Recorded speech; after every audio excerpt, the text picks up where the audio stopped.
Right. So, shooting yourself. When you shoot a film by yourself, it's kind of freeing. Um, it's both super, exciting and super easy because you're not having to argue, but at the same time, it's so much work because obviously there's nobody else to do it but you.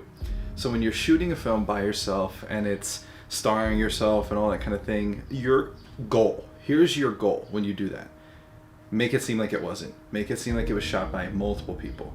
You do not want the first thing that happens. Like there was a filmmaker who made this movie, and the very first thing he put up on the film was this film was shot by one person and one person only.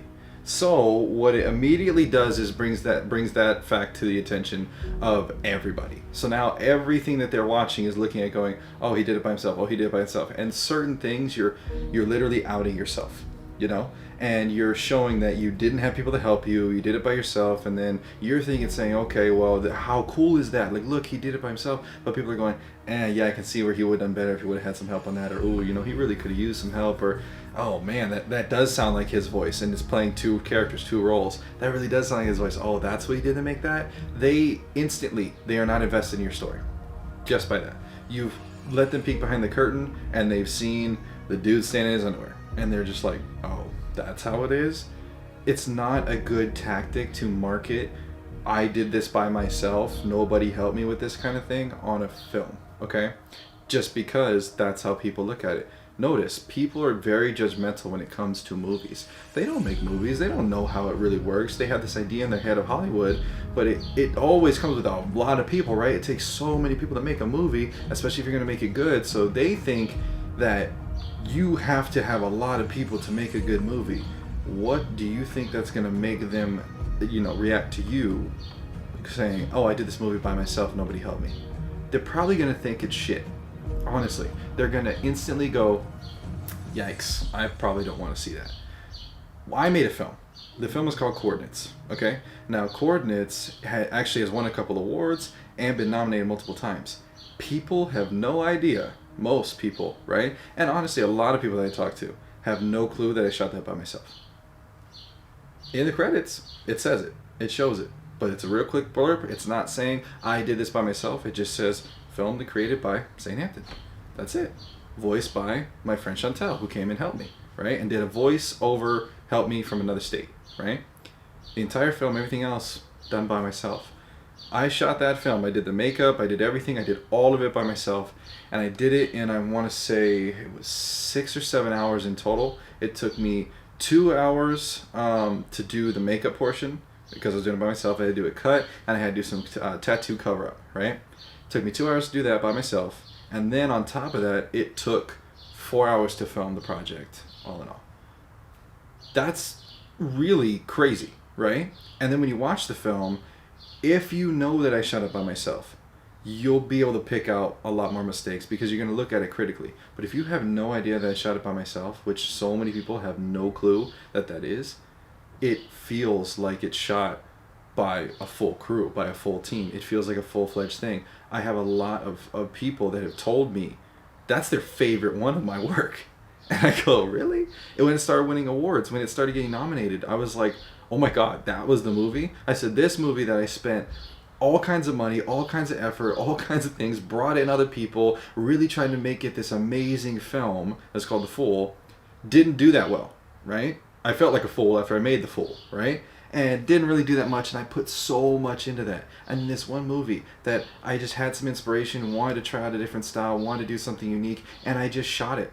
And I didn't have anybody to help me, so I didn't use anybody. That one did the best. It's kind of crazy how that works out. You can never really expect and never really pinpoint what it's going to be, what it's going to look like, and how things are going to go. So when it comes to making a film by yourself, you really want to strive to make it not look like it was done by yourself. Just like if you were making a movie for 300, you want it to look like it was made for 300 million. Like you really want to try to strive for that amount of achievement in it. You don't want them looking at it going, oh, it looks cheap. Oh, it looks like, it looks indie. It looks like it was on a tight budget. It looks like this. Now, there's certain things, and it's really hard, and people are so judgmental. I mean, I had one guy who I asked for a review on my film, and he goes, well, the camera was kind of shaky, so that obviously means it's not professional. And I was just like, what? I mean, Cloverfield, Transformers. I mean, like, I just like, how many movies can you think of that have a shaky camera, that have a slightly shaky camera, right? But to him, that automatically meant that my work was not professional. It's coming from a source that was not in the business, that didn't really watch that many movies, obviously. But that was something that you kind of have to deal with, you kind of have to run with. So the more things and ammunition that you give to the general population, the more they're going to tear you apart.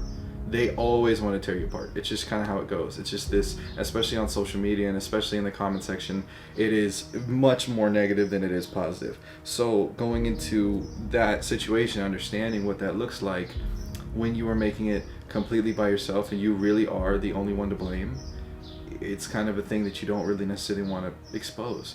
Now, when you shoot by yourself, do your pre-production, do your homework. The one thing that I have about that movie that I didn't like was my performance, because I felt like I was stretched so thin, and then I was stretched so thin, I didn't do my preparation work as much as I should have, and I didn't practice my lines as much as I should have. So I actually, on the wall, when you see me doing the scene and working through, I'm actually reading some of my lines because I put the script up on the wall. And I feel like I can tell, you know, and I really do regret not taking the time and taking an extra couple hours, which I did have the time to do, and I just chose not to really get that performance locked down so that I could do it without having to read that, so I could really have this. It was extremely difficult to act to silence, but there's no excuse for that. I could have done better, and that's another thing that you want to do. If you're making the film by yourself, it's on your own time, on your own thing, make it the absolute best that you can make it. You are the only one to blame. You can't blame a bad performance on somebody else because it's your performance. You can't blame bad cinematography on somebody else because it's your cinematography, or bad editing. It's your editing. It's you. It's literally the only absolute, this is you, this is what you've done, this is your best. You. So, really take that serious. When you shoot by yourself, also don't overdo it. Prepare your stuff so well that you can just basically stay in character, focus on the character, look over at the storyboard, see what the shot's got to be, set the shot up, put your focal point in there, take your focal point out, get on your mark, and play your role. You know? Prepare, set it up, really set yourself up for success and make it as easy as you can on you in the production.